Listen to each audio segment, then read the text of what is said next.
জানুয়ারিতে শুরু হচ্ছে স্কুল ক্রিকেট। এবার অংশ নেবে প্রায় ৬০০ স্কুল, জানিয়েছেন বিসিবির ন্যাশনাল ম্যানেজার নাজমুল আবেদিন ফাহিম।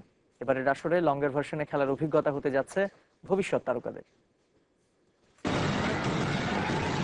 বছর ঘুরে আবারও ফিরছে টিঙ্গা স্কুল ক্রিকেটের মাসকট। নানা বাধায় নিয়মিত না হওয়া ফরম্যাটের পরিবর্তন আর স্পন্সর বদলে স্কুল ক্রিকেটের সেই জৌলুস নেই। যদিও অংশগ্রহণকারী স্কুলের সংখ্যা বেড়েছে অনেক, এবারও বাড়বে। একটা সময় স্পন্সরের নামকে ছাপিয়ে নির্মাণ স্কুল ক্রিকেট ছড়িয়েছিল মুখে মুখে। বর্তমানের মাহমুদুল্লাহ, মেহেদি মিরাজ, সাদমান ইসলাম অনিকরা স্কুল ক্রিকেটের উপহার। নানা ধাপ পেরিয়ে জাতীয় দলের মঞ্চ, কিন্তু প্রতিদ্বন্দ্বিতার শুরুটা স্কুল ক্রিকেট থেকে। স্কুল ক্রিকেট আমরা শুরু করতে যাচ্ছি আগামী জানুয়ারিতে, এবং আগের বছরগুলোর মতো এবারও স্কুল ক্রিকেটে যথেষ্ট আগ্রহ আছে। অনেক নতুন নতুন স্কুল তাদের আগ্রহ প্রকাশ করেছে স্কুল ক্রিকেটে অংশগ্রহণ করার জন্য। আমার ধারণা প্রায় ৬০০ স্কুল এবার অংশগ্রহণ করবে।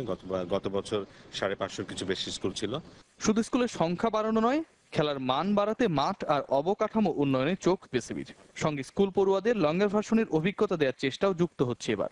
আমাদের ন্যাশনাল যে কম্পিটিশনটা হয় সেখানে কিন্তু জাতীয় পর্যায়ে কিন্তু ২-৩ দিনের খেলাই হয়। স্কুল ক্রিকেটে সেটা এখনো হয়নি। তো সেটা হয়তো আমরা স্কুল ক্রিকেটে আমরা যদি করতে পারি, সেটা একটা কালচার ডেভেলপ হবে। আমরা চেষ্টা করবো ভালো ভালো ভেন্যুতে ওদের খেলাতে, ভালো কন্ডিশন ওদের খেলাতে। ওদেরকে আমরা গুরুত্ব দিতে চাই। জেলা থেকে বিভাগ হয়ে চূড়ান্ত পর্বে খেলবে সেরা স্কুলগুলো। আমরা চেষ্টা করবো ভালো ভালো ভেন্যুতে। রিয়াসাদ আজিম, চ্যানেল 24, ঢাকা।